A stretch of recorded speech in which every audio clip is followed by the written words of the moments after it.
খুলনা ডুমুরিয়ায় আদালতের নিষেধাজ্ঞা না মেনে ব্যক্তি মালিকানাধীন জমিতে খাল খননের চেষ্টা করছে পানি উন্নয়ন বোর্ড। এতে নিজস্ব জমি হারাতে বসেছে প্রায় শতাধিক পরিবার। শঙ্কা দেখা দিয়েছে এলাকাবাসীর সাথে ঠিকাদারি প্রতিষ্ঠানের সংঘর্ষের। তবে এলাকাবাসীর নিজস্ব জমির উপর খাল খনন করা হবে না বলে আশ্বস্ত করেছে উপজেলা প্রশাসন। খুলনা থেকে SM মনিরুজ্জামানের তথ্যচিত্রে আরও জানাচ্ছেন ইফতেশামুল গনি। খুলনার ডুমুরিয়া ও সাতক্ষীরা তালা উপজেলা সীমান্ত দিয়ে আটলিয়া ইউনিয়নের মাদারতলা বাজার সংলগ্ন এলাকা দিয়ে প্রবাহিত সালতা নদী। এ নদী সংলগ্ন এলাকাগুলোর বিলের পানি নিষ্কাশনের জন্য একাধিক খাল সংযুক্ত রয়েছে।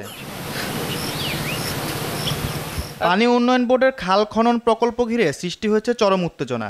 অভিযোগ উঠেছে আদালতের নিষেধাজ্ঞা সত্ত্বেও খাস জমির পরিবর্তে ব্যক্তি মালিকানা জমিতে খাল খননের। সরকার তার জমিতে না কেটে এসআর রেকর্ডে জমির উপরে খাল কাটতেছে, কেটে একটা প্রতিবন্ধকতা সৃষ্টি করতেছে। পানি উন্নয়ন বোর্ড প্রথম ওইখানে পয়েন্ট করে, আমি ছিলাম পয়েন্টের সময়, ওই যে রশিদের বাসা যেখানে ওইখানে পয়েন্ট করে, ওইখান থেকে খাল খনন হবে।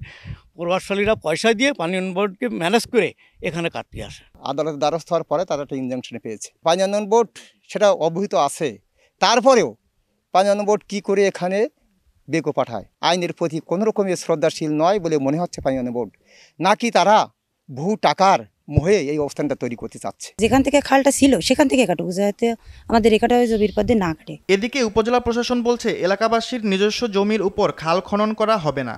স্থানীয়দের সাথে কথা বলে এই সমস্যার সমাধান করা হবে। আমরা এই বিষয়ে পানি উন্নয়ন বোর্ড সহ স্থানীয় জনগণের সাথে কথা বলবো, যেন কোনো ব্যক্তি তার ব্যক্তিগত বা রেকর্ডীয় জমি যেন ক্ষতিগ্রস্ত না হয়। তার পাশাপাশি সরকারি জমিতে প্রকৃতপক্ষে খালটি যেদিক দিয়ে যাওয়ার কথা সেই জায়গা দিয়ে যেন খনন হয়, সেটাও আমরা সে বিষয়ে প্রয়োজনীয় পদক্ষেপ গ্রহণ করব।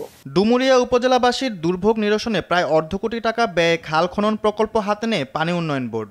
সেখানে থাকা খাস জমিতে অবৈধ দখল উচ্ছেদ করে খাল খননের ব্যবস্থা গ্রহণ করবে সংশ্লিষ্টরা, এমনটাই দাবি এলাকাবাসীর। ইফতেশামুল গনি, RTV।